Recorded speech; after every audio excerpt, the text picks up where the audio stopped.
felicitations of the season. Temporal reference, the week between Christmas and New Year's. In fact, it is New Year's Eve. And I thought I'd wish you all a Happy New Year. I hope your New Year's are good. In fact, I hope they're freaking brilliant. That's what I really hope. I want your New Year's to be wonderful. I want your New Year's to be better than this year was. Because I'm thinking that for a lot of you, this year wasn't that great. It's just a guess. Just a guess. But I'm thinking. So, it's a little snowy today here in the Chicago Southland. And there we go. Get the back wiper going.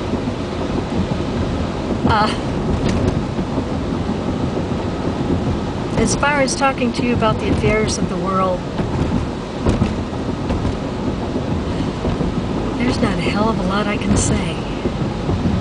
The affairs of the world still make me rather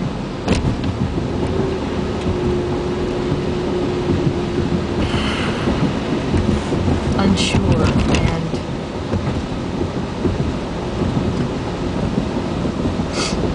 fearful about our planet.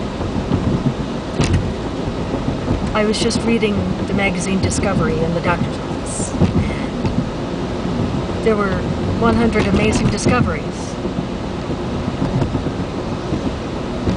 They mentioned that in the Arctic, when this one researcher started to go to the Arctic to do research on the Arctic,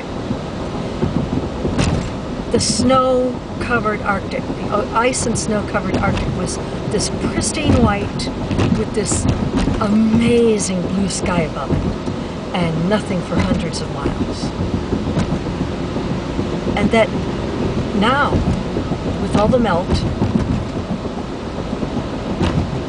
blue is starting to show through the ice.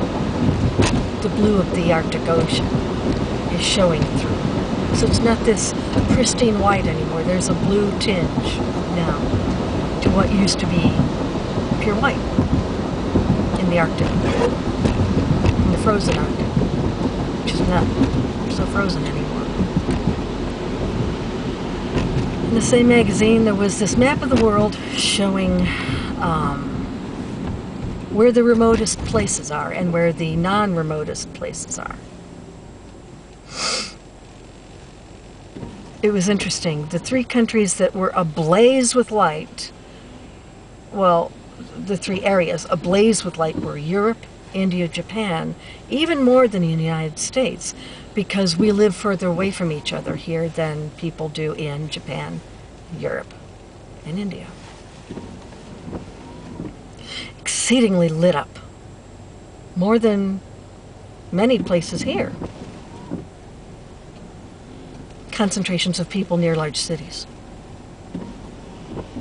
It was amazing to see that. If you can get the Discovery magazine, you'll find some amazing things. It had also an article about NASA is at quite a crossroads, that once the shuttle is ditched at the end of 2010, which is this year coming up, the only way to get to the space station will be the Soyuz.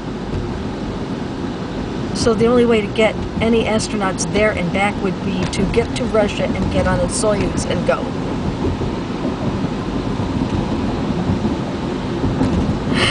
I know that the shuttle needs to be scrapped. I know that,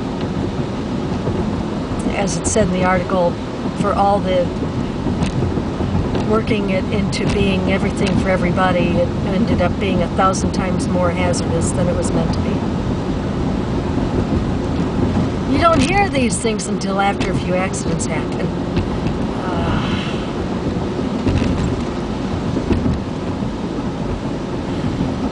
Last night I saw a TV story about the story behind the movie The Blind Side.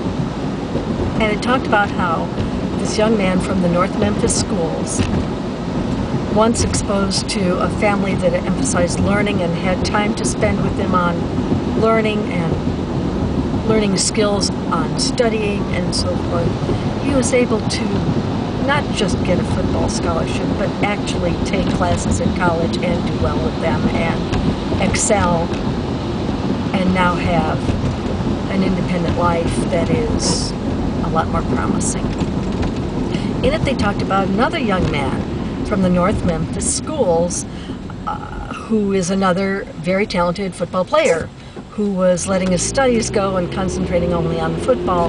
He went through the same experience by being brought into being part of another family that had resources and could help him study and so forth and so on.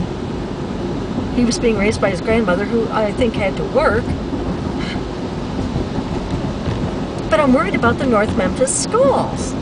If I were an employee of the North Memphis schools, I'd be looking at my coworkers and saying, whoa, what do we need to change? What can we do to make this better in the North Memphis schools? You know, I'd be looking at each other going, oh, this is a stunning indictment on our school system. So what do we need to change now? Because it's not right that only football players get to go to other families and get ahead. What about any kid in the North Memphis schools who could be a writer, an artist, a scientist? Where are they going to get their big break from? That's what upset me most about this show, was that how do we improve the North Memphis schools? I know. I'm a dreamer. Yeah, I am a dreamer.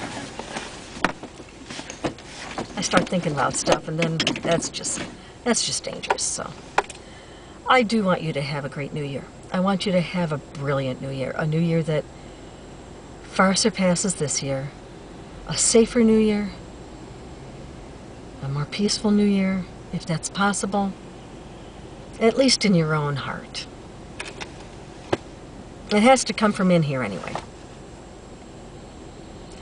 So as we try and think peace and choose peace for 2010, I guess my message is try and get it into your own heart first, and try and get it into your own house, your own community.